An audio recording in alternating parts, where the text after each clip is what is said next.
I got broads in Atlanta, just to throw me in the family. Credit cards and the scammers, getting the licks in the band. Legacies. Ang kakailanganin natin ay dalawang lagayan ng i-drain nating langis. Ayan.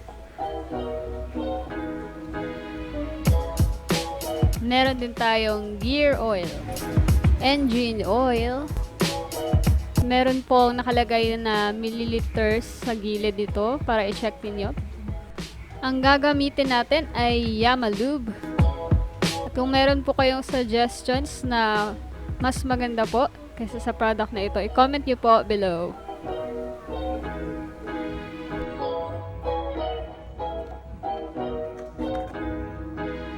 Flashlight, embudo, meron din tayong basahan, meron din tayong gunting o scissors, T-wrench na 17 mm. Ganito pong itsura niya. Meron din tayong T-wrench na 10 mm. Ayan. Nabili po namin ito sa halagang 70 pesos. Una, i-check natin ang kulay ng langis. Ayan, buksan lamang natin ito.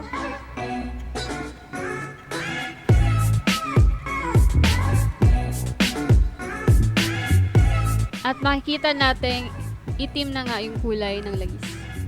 Ayan. Kaya naman, kailangan na natin itong palitan. Ngayon naman po ay i-check natin ang odometer.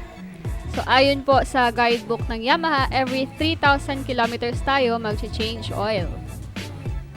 Ngayon, isa-side stand muna natin ang ating motor. Nang sa gayon ay ma-drain natin ng maayos ang langis mula sa motor. Ipwesto natin sa ilalim ng bolt ang ating mga lagayan.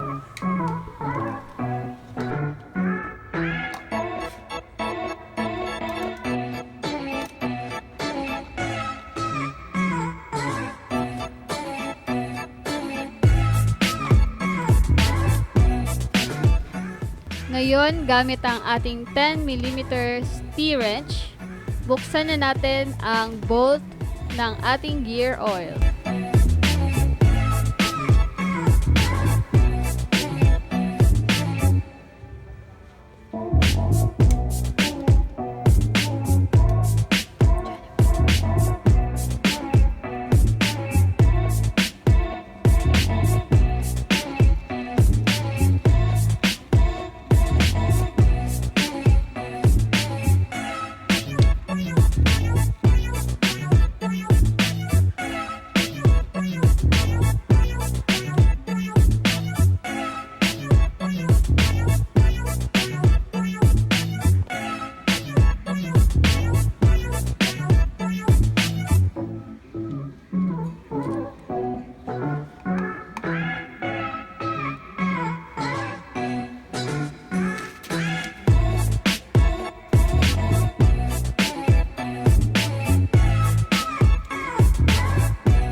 Ngayon naman, gamit ang ating 17 mm T-wrench, buksan naman natin ang bolt ng ating engine oil.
Kung mapapansin nyo dito mga ka-teams, merong mga maliliit na piraso ng metal. At ngayon, lilinisin natin yan.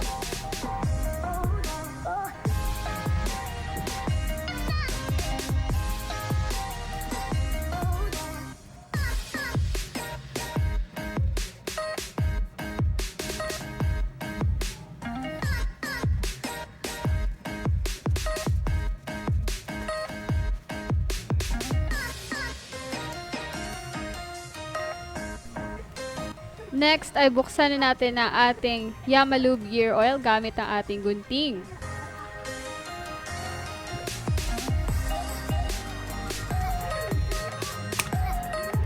Ayan, bukas na siya.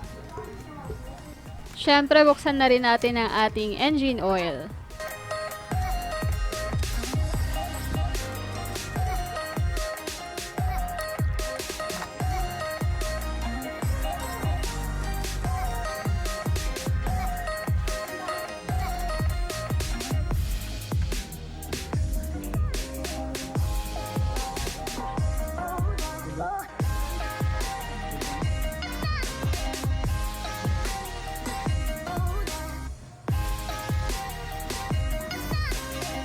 At heto na mga naipon nating langis.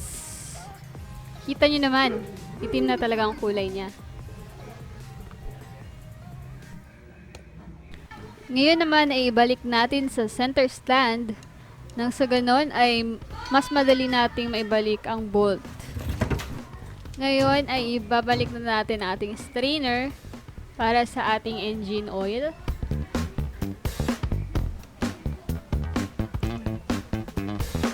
At syempre, ilalagay na natin ang ating bolt.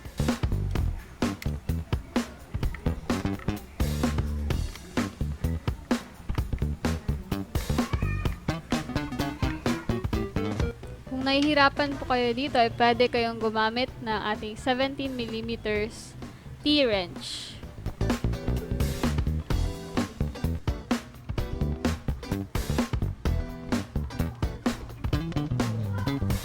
Next ay babalik na natin ang ating bolt para sa ating gear oil.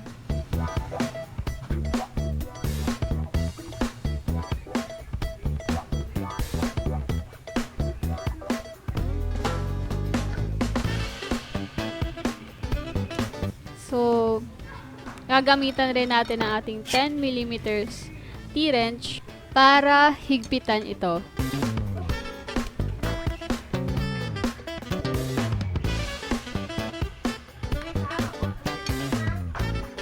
Ang next step natin ay alisin ang takip ng ating gear oil.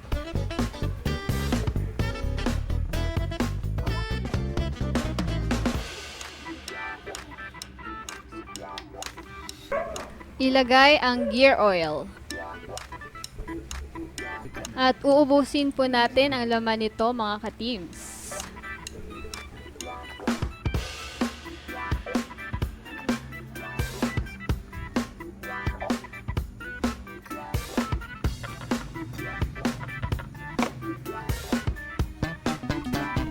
At ibalik ang takip. Same procedures lang po dito sa kabila sa ating lalagyan ng engine oil. Ang pinagkaiba lang po ay 800 ml ang ilalagay natin dito. Pwesto na natin ang embudo. At ilalagay na natin ang ating engine oil.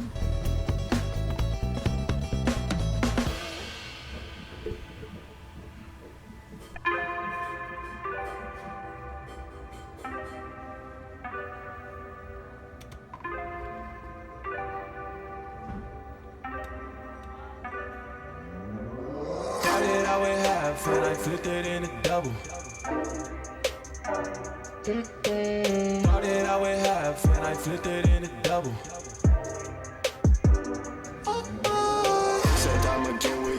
I-check natin ang level ng oil gamit itong ating flashlight. Sa ngayon ay nasa 600 ml na tayo. Got the Henny, the cold. Smoke on Reggie, that's a in slow-mo in the photo. Bitches ready for them photos. Dahan-dahan lang po nang sa ganun ay di tayo lumagpas ng 800 ml. Check natin ulit. Ayan, ang natira po ay 200 milliliters. Punasan natin ang takip at ibalik ito.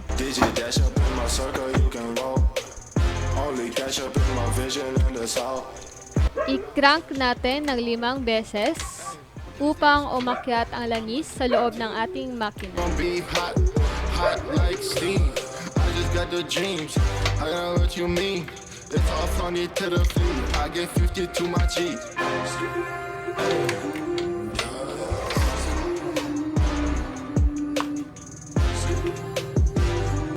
So yun guys, tapos na tayong mag-change oil.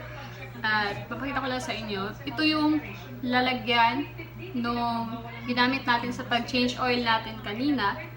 At ito naman yung ginamit naming lalagyan doon sa nakaraang change oil. So, ginawa namin yung 200 ml na naiwan kanina, inilagay namin dito na meron ding 200 ml na naiwan nung nakaraang change oil. So, ngayon, meron na tayong na-save na 400 ml. Magagamit pa natin to para sa susunod na change oil. Shout out sa lahat ng ating subscribers, to all the 1,500 plus subscribers. Maraming salamat sa panonood. Sa mga paps namin dyan, mga moms, thank you very much. Please continue to support our videos. Please subscribe and click the notification bell for more videos to come.